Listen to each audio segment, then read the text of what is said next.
అఖండ తాండవానికి కథ ఎంచుకోవడానికి కారణం ఏంటి?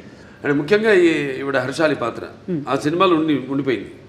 దాంట్లో చివరిలో అంటాను నేను, మీకు ఎప్పుడు ఎటువంటి అవసరాలున్నా నన్ను ఒకసారి తలుచుకో, నేను నీ ముందు ప్రత్యక్షం అవుతాను అలా అంటాడు.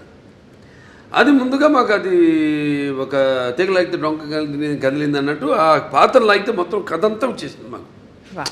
సెకండ్ పార్ట్ తీయడానికి కనెక్షన్ ఉండాలి కదా, ఏదో దీనికి దానికి కనెక్షన్ ఉండాలి, అది మెయిన్. లేకపోతే సినిమా నిడివి ఏదైతే మన కోలమానం ఉంటుందో సినిమా ఎంతసేపు మనం కూర్చోబెట్టాలి, జనాన్ని అన్నది ఇంపార్టెంట్.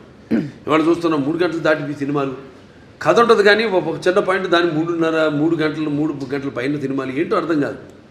మేము ఇప్పటికి ఇంత పెద్ద సినిమా తీసి, పెద్ద సినిమా అంటే ఎక్స్పెక్టేషన్. ఇప్పుడు దాంట్లో ఎందుకు పెద్ద అంటున్నానంటే, అఖండ మొదటి భాగం విడుదలైంది కోవిడ్ టైంలో, పాండమిక్ టైంలో. ఇప్పుడు ఎవరికి ధైర్య సాహసాలు వాళ్ళ సినిమాలు విడుదల చేయడానికి ఎవరికి అంత ధైర్య సాహసాలు రాలేదు. చూస్తారా అసలు జనం బయటకు వస్తారా, ఆ మూడ్లో వచ్చి చూస్తారా అన్న ఒక భయం, ఒక ధైర్యం లేక అప్పుడు మేము ఈశ్వరుడి మీద భారం వేసి సినిమాని రిలీజ్ చేయడం జరిగింది. అఖండమైన విజయం సాధించింది. అలాగే ఈ సినిమా తర్వాత మిగతా సినిమాలన్నీ రిలీజ్ అయినాయి.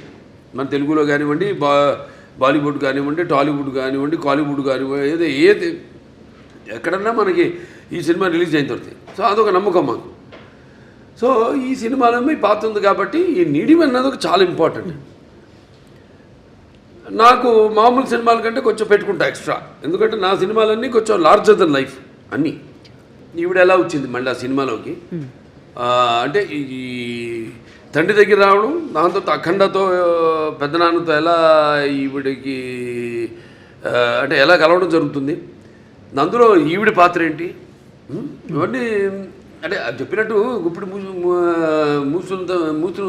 మూసుంత వరకే. ఒకసారి తెరిచేసామా అంతే, మొత్తం అంతే. కథంతా మీరు చూస్తారు సినిమా థియేటర్లో చూస్తారు.